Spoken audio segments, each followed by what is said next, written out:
Obrigado, Sr. Presidente. Sra. Deputada Relatora, Clara Marques Mendes, manda a praxe que no início destas intervenções se felicite o deputado, ou neste caso, a deputada Relatora, pelo seu trabalho.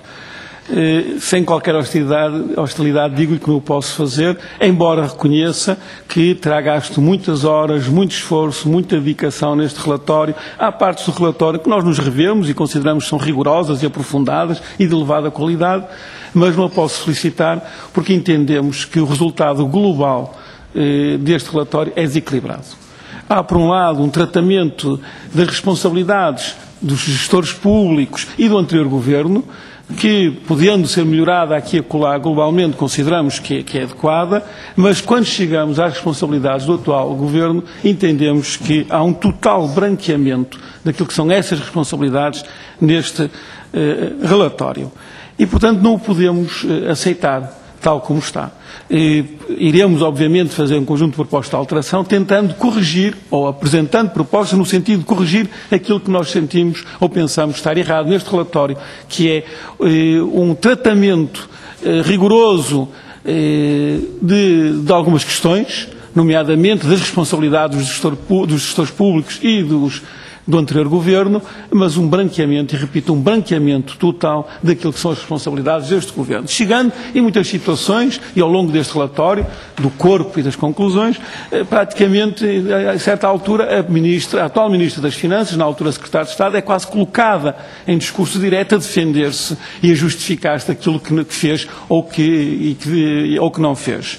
E, portanto, entendemos que se este relatório fosse aprovado tal como está, isso iria contribuir para a descredibilização dos trabalhos desta Comissão e, por arrastamento, também do Parlamento. Entendemos que é necessário um trabalho profundo de revisão na parte que tem a ver com as responsabilidades do atual Governo. Eu gostaria de concretizar, Sra. Deputada, porque obviamente nesta parte das discussões temos que concretizar e dizer exatamente os sítios que achamos que estão menos bem ou que estão errados ou profundamente errados.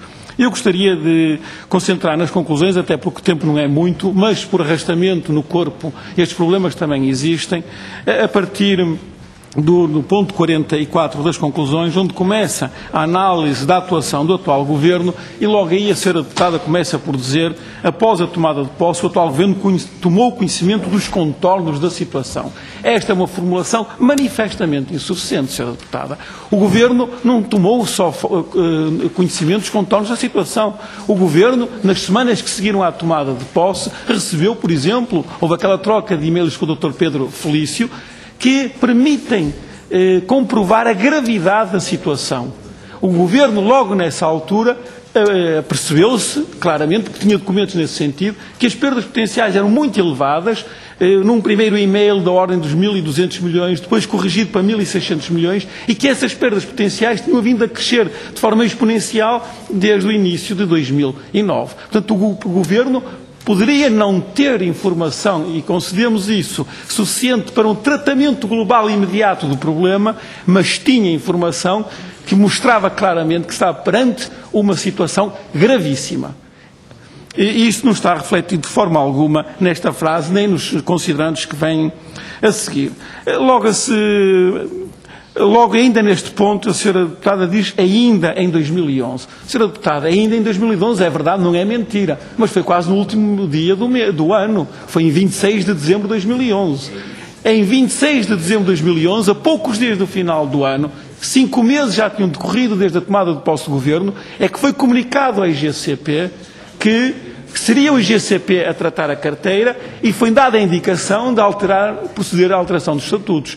Ainda em 2011, podia ser no dia seguinte à tomada de posse da Secretária de Estado, mas não foi. Foi quase no final do ano. E isto tem que ficar claro que, desde a tomada de posse até que se tomou uma decisão, o IGCP vai tomar conta da carteira de sopros das empresas públicas. O IGCP tem que mudar de estatutos, procedam a essa mudança para poderem fazer a gestão. E isso ocorreu 5 meses depois da tomada de posse do Governo. E esta questão não é abordada, nem são fornecidas explicações porque é que terá demorado tanto tempo a se tomar uma decisão desta natureza. Também se omite aqui, Sra. Deputada, que a Secretária de Estado de Tesouro e Finanças durante este período, não fez qualquer diligência, pelo menos nós não encontramos qualquer evidência nas transcrições nem na documentação referida, que tenha havido por parte da Sra. Secretária de Estado do Tesouro, diligência junto da GTF, IGCP e IGF, no sentido destas três entidades se articularem. A Sra. Deputada descreve bem, mais para trás, no corpo, o jogo do empurro entre estas entidades. E está bem retratado. Mas não diz, e devia dizer, isto devia ser analisado, que perante esta situação, o jogo de empurra destas três entidades, a Secretária de Estado, que seja de conhecimento desta Comissão, não diligenciou, no sentido de sentar os presidentes das três entidades à mesa e dizer: meus senhores, deixem de jogo de empurra, vamos lá decidir isto. Não há qualquer evidência nesse sentido e isso devia, obviamente, constar aqui, porque, obviamente, há responsabilidades destas três entidades ter neste jogo do empurra, mas há uma responsabilidade política de quem superintende e tutela estas entidades assistir a isto e nada fazer, permitindo que a situação se fosse arrastando ao longo de meses. A Sra. Deputada, logo a seguir, no 45, diz, e bem, mal, aliás, diz que a mudança de estatutos ocorreu em agosto de 2012. Sra. Deputada, 27 de agosto, é mais um mês. 27 de agosto é em agosto, mas é no final do mês.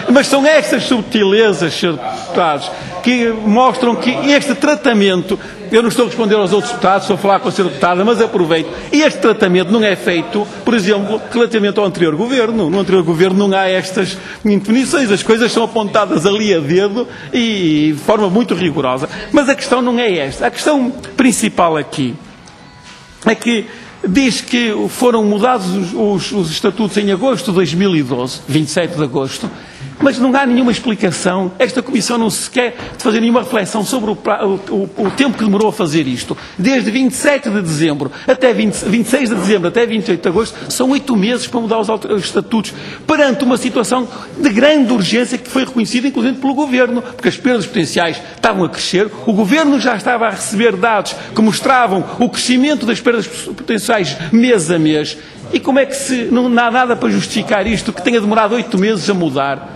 Sra. Deputada, e não há uma palavrinha aqui para se dizer que neste período de grande urgência, que era preciso mudar os estatutos de uma entidade, o Governo permitiu, por inação da Sra. Secretária de Estado do Tesouro, que este Instituto tivesse 79 dias sem Presidente. Portanto, tudo isto aqui é omitido. Sra. Deputada, entendemos que não pode ser assim. Depois, também no 45, há aqui uma coisa, já não é uma omissão, é uma deturpação, Sra. Deputada, quando se diz, não obstante, já estava em curso o processo de recolha de análise de documentação e havia um envolvimento ativo do IGCP em múltiplos contactos por aí fora. Sra. Deputada, o que foi apurado aqui, nos depoimentos e documentalmente, foi que a recolha sistemática da documentação usada pela Storm Harbour para fazer a análise que fez, foram as fichas técnicas dos contratos SWOP. E essa recolha, disse-nos aqui o Dr. João Moreira Rato, começou apenas em setembro, depois da tomada de posse dele e da mudança, da alteração dos estatutos. O que existiu anteriormente foi uma recolha de informação, sim, mas casuística, que não permitia uma tomada de posição e uma solução global para o problema. E diz Moreira Rato, nas transcrições, que apenas depois desta recolha sistemática procedida, que foi realizada pelo GCP a partir de setembro, é que foi possível ter uma ideia global do problema e apresentar uma proposta global ao Governo para a solução. Isto tem que aparecer retratado no relatório. Como está, dá a impressão que o processo vem desde trás, se recolhendo a informação e há uma continuidade. Não há. Há uma recolha casuística e depois há um momento, que é em setembro de 2012, e que sim, efetivamente, a informação começa a ser recolhida rapidamente. Sr. Presidente, depois o tempo passa muito depressa e estou quase no fim do tempo, mas a meio da minha intervenção. Sr. Deputado, não é ainda bem. Há momentos cuja solenidade deve ser respeitada. O Sr. Deputado deu o tempo, mas manifestamente nós não podemos coartar a autonomia intelectual de um deputado ao colocar as questões que deve colocar. Portanto, eu, em minha consciência, dou-lhe mais 2 minutos assim. Muito obrigado, Sr. Presidente, pela sua tolerância. Então, tentarei, nesses 2 minutos, terminar as questões que eu gostava de colocar à Sra. Deputada relatora. Temos também uma questão muito relevante, foi o depoimento prestado por Paulo Grey, que disse que a informação que usou para fazer a análise foram apenas as fichas técnicas recolhidas pelo GCP em setembro e que mesmo essas fichas técnicas não estavam completas e foi necessário nos meses seguintes ir procedendo à recolha e à atualização dessa informação. Circunstância que foi confirmada pelo envio pelo Dr. Paulo Grey daquilo que tinha sido recebido pela Storm Harbor à data do início dos trabalhos. Exatamente é isso, fichas técnicas. Portanto, todas estas questões têm que ficar relatadas aí em nosso entender, no relatório. Sr. Deputado, há uma questão depois que é importantíssima. Desde a tomada de posse do Governo até finais de agosto de 2012, à altura da alteração dos estatutos do IGCP, as perdas potenciais basicamente duplicaram. As perdas potenciais que vinham do anterior Governo, em junho de 2011, que eram da ordem de 1.600 milhões de euros, na altura em que o IGCP começou a recolha sistemática de informação e a Storm Harbor a analisar, duplicado para 3.200 milhões de euros. E isto é uma responsabilidade deste Governo e tem que ficar refletido no relatório. Sr. Presidente, terminei o tempo. Agradeço-lhe a sua tolerância. Presidente, em resposta à minha primeira intervenção, a Sra. Deputada Relatora, tendo em conta que eu me tinha debruçado apenas com as questões relacionadas com a responsabilidade do atual Governo, concluiu erradamente que relativamente a todas as outras matérias estaríamos de acordo com tudo. E, aliás, a deputada Helena Amaral também se aventurou nessa conclusão errada. Não referimos outras questões por manifesta falta de tempo, mas gostaríamos agora também de referir outras nos 3 minutos que ainda dispomos. E uma secção com a qual não concordamos é aquela relativa às instituições financeiras, nas conclusões identificada como secção D. Lendo essas conclusões, Sra. Deputada, não encontramos nenhuma crítica, nem sequer uma crítica velada à atuação da banca. 2 secções atrás, na secção B, a Sra. Deputada, e muito bem, tem um julgamento severo relativamente àqueles gestores públicos que contrataram swaps especulativos. Não lhes chama especulativos, sabemos que a maioria deixou de utilizar esta expressão há algum tempo atrás nesta Comissão, embora anteriormente todos os deputados a tenham utilizado e chamado àqueles swaps especulativos, mas essa questão não é agora relevante. Relativamente aos swaps especulativos, a Sra. Deputada, na conclusão 12, faz um julgamento bastante severo e bem relativamente àqueles gestores públicos que foram contratar swaps especulativos. Mas se eles os contrataram, não os contrataram sozinhos. Nestas questões há sempre 2 partes. De um lado, o gestor da empresa pública, do outro lado, a banca. Um disponibiliza um produto tóxico, especulativo, e o outro aceita assinar um contrato com essa entidade bancária. Portanto, eu não compreendo, e penso que é incompreensível, isto tem que ser alterado, Sra. Deputada, espero que reconheça isto, que se há responsabilidade dos gestores, eles são julgados severamente por terem, aqueles que contrataram swaps especulativos por o terem feito, e da parte dos bancos que disponibilizaram e colocaram no mercado swaps especulativos, não haja qualquer condenação. Portanto, isso tem que aparecer de uma forma inequívoca e com certeza que a Sra. Deputada não deixará de alterar o relatório nesse sentido. Ainda relativamente ao UTAU, falou várias vezes na UTAU. A UTAU, e temos que ser aqui rigorosos, compara 2 opções. Deixar como estava e que as perdas potenciais fossem evoluir no futuro em função da evolução dos mercados, ou cancelar os contratos swaps pagando aos bancos. Mas há uma terceira opção. E essa opção não é analisada no relatório da UTAU. E, portanto, a UTAU compara essas 2 primeiras opções, deixar como estava ou cancelar com pagamento ao banco, mas não analisa a terceira opção. E esta opção é uma opção, a terceira opção, de declaração, através dos meios legais, de nulidade destes contratos, que está contemplada no relatório inicial do IGCP. O Dr. Moreira Rato reconheceu aqui que o IGCP não tinha competência jurídica para analisar estas questões, contratou uma consultora a Cardigos e a consultora tem um parecer muito claro sobre esta matéria. Diz que aqueles contratos que são especulativos, e a palavra é mesmo esta, especulativos, muito especulativos ou extremamente especulativos, se recomenda que se recorra aos tribunais para declarar a nulidade destes contratos. E a Sra. Deputada, nas conclusões, passa muito ao de leve por estas questões e não as aprofunda, porque não há, e não podemos que deste relatório saia a impressão que havia 2 opções, deixar como estava ou aquela que foi seguida pelo Governo. Há uma terceira opção, que é aquela que nós temos defendido,